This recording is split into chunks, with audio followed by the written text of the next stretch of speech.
Hiriyyaan koo viidiyoo kiyya miidiyaa irratti baastee seenaa obboleettii keenya isiniif qooda. Ashama akkam jirtu hordoftoota fi kabajamtoota kiyya. Ani jira galata rabbii. Isinillee baga jiraattanii bakka jirtanitti nageenyi isin faana jiraatu jecha viidiyoo isinitti laayikii gochuun dagatina. Baay'een keessan maaliif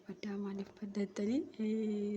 waanuma gaariif badee waanuma hundumaayyuu addunyaa kana waanuma gaariif jenna. Maaliif akka badeellee yeroo booda viidiyoo isinii hojjedha. Asumaan gara seenaatti isin dabarsa. Seenaa yoo isinitti tole laayikii gochuun dagatina. Laayikiin qarshii isiniif kaffalchiisu. Anaafillee qarshii naan kaffalu laayikiin garuu namootuma baay'ee bira akka ga'u gargaara jechuudha. Yoo isinitti tole laayikii gochuun dagatina.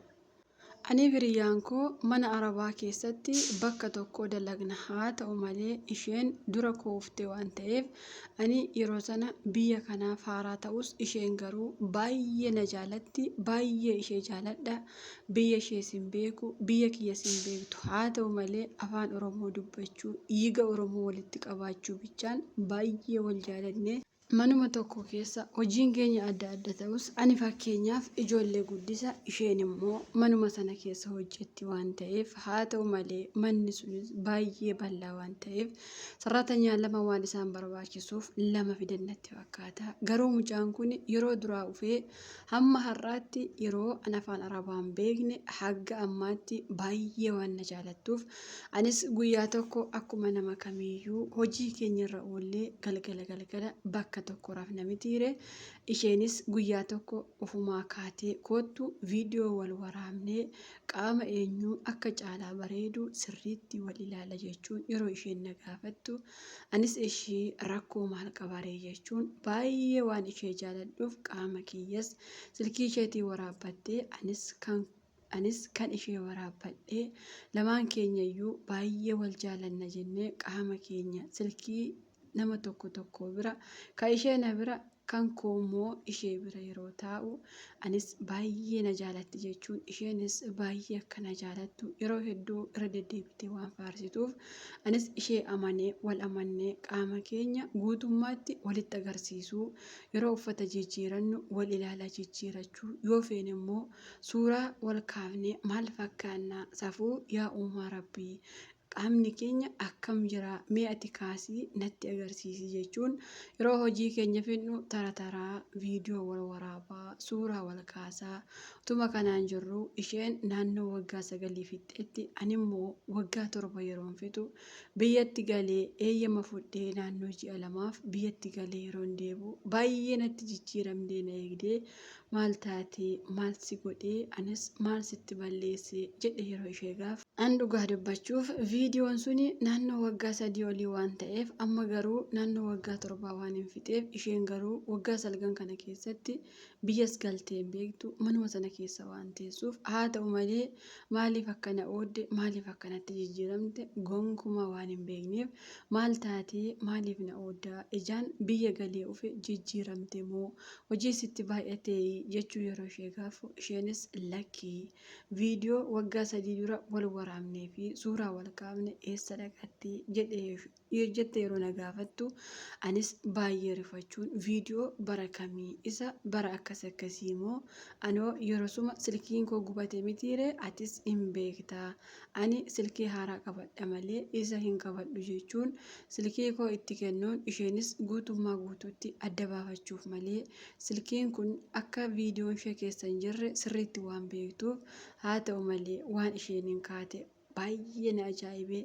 maal taate jedhe yoon gaafus homaa takka yoon taane viidiyoon koo si bira jiraatee warra biyyatti agarsiifte tennaa jechuun si oodee amma baay'ee gammadee dhiifama jechuun jilba koo qabattee yeroo dhiifama na gaafattu anis homaa tokko rakkoon qabu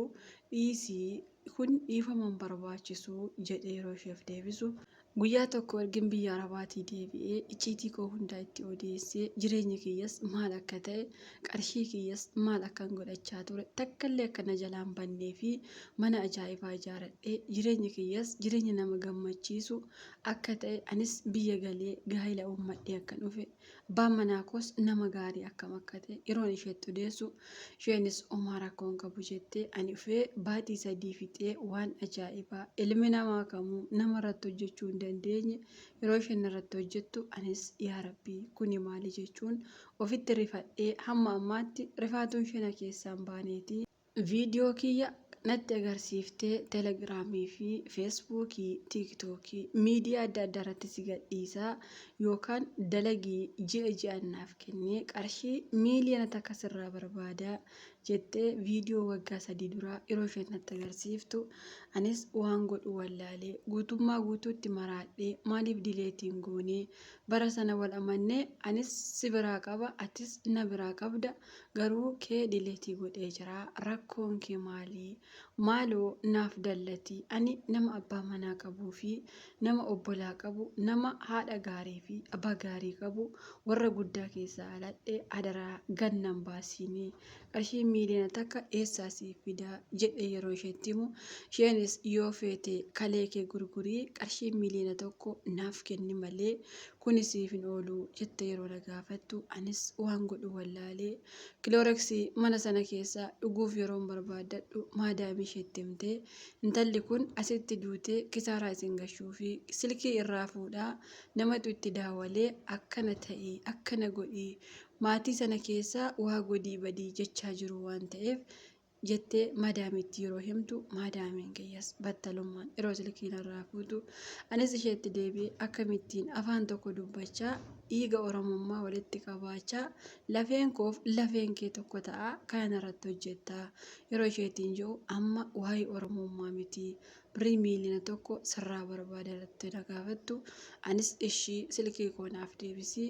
viidiyoo koos miidiyaa irratti hin baasin jedhee yeroo ishee kadhu isheenis mana sana keessa waan turteef wanti hundi harka ishee waan jiruuf maadaamiinis akkuma isheen goote waan taatuuf maadaamii isheetiin deebisii fi amma sirratteetti jettee yeroo gaafattu maadaamiin koos yookaas maadaamiin ishees lama ta'anii waliif galanii silkii koo naaf deebisanii lamuu lammataa ala baddaa yaadda taanaan silkii miti lubbuu kee galaafannaa ji'anya doorsisanii yeroo silkii natti ilaalan nis maal godharee carraa kooti mitiiree jireenya uummadheera waan ta'eef viidiyoo kiyya gadi hin baasin jedhee naannoo qarshii 700 ergin kenneefi booda mana sana keessaa bahee badee silkii koos cufadhee sababiinsaa qarshii miiliyoona tokko yoon kenneefis isheen hin oolu waan ta'eef anamma waan siniin jechuu barbaadu bakkeerraa yookaas alarraa dalagachaa waan hin jiruuf amma ammaatti omaanaan jetteen beektu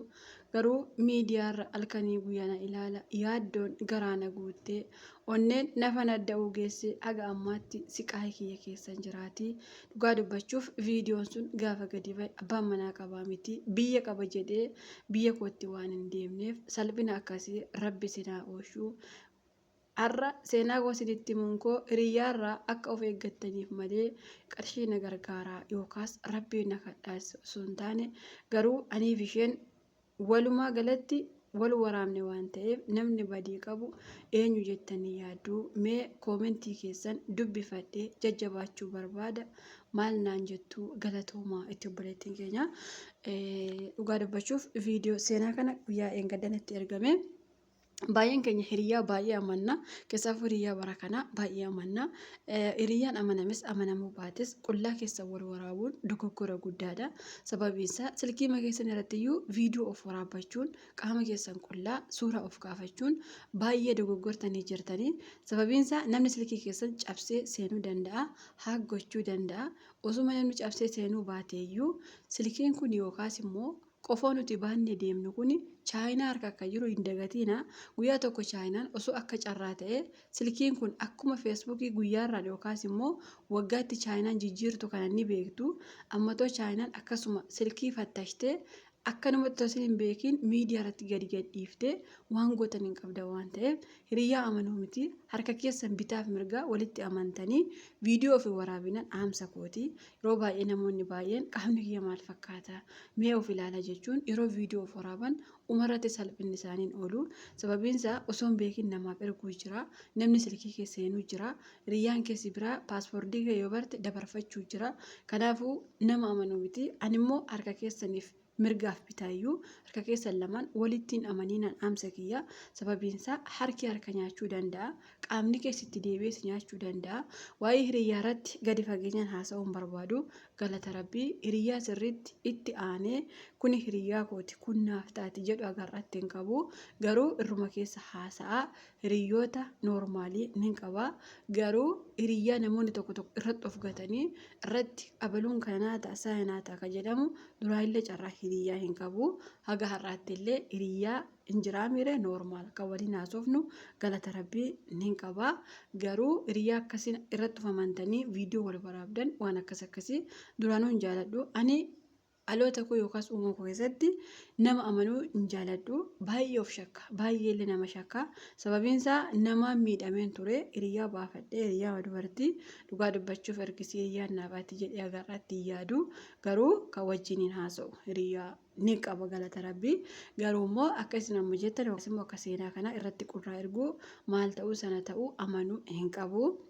Hiriyyaa haga maal yoo qabaattan hiriyyaa keessan miti obboleettii keessanitti amantanii qaama keessan waraabdanii hin erginan dhaamsa kooti. Obboleettii keenya Rabbisi haa jajjabeessu. Ilmi namaa kamuu wal loluu danda'a waan ta'eef gaafa walitti buutan viidiyoo kee gadi baasuun ishee waanuma hin oolle gaafa isheen gadi baastellee viidiyoo sana argite anoo ofan ajjeesaa anoo maalidha jechuu hin qabdu. Sababiinsaa ilmi namaa kamuu hin dogoggora. Akka dogoggora keerraa deebitee barattu si taasisa. Of jajjabeessuu qabda malee har'allee ta'e boru isheen hin baafti jechuudha. Dogoggorri keenya lammaffaan birrii 700 kennuu keeti. Birrii 700 kennites isheen siniiftu. Gaafa waa tokko dogoggortan dogoggora lammaffaa keessan gadiina. Abaluun qarshii yoon sii kenne yookaas immoo yoonaa kennite viidiyoo kee gadiin baasu naan jedhe. Kanaafiyyuu qarshiin kennaafi warri jettan viidiyoon keessan argite akka namatti laattanii viidiyoo keessan naa deebi'ettanii qarshii keessan hin baasiina bakka dogoggoretti ifama galatoo.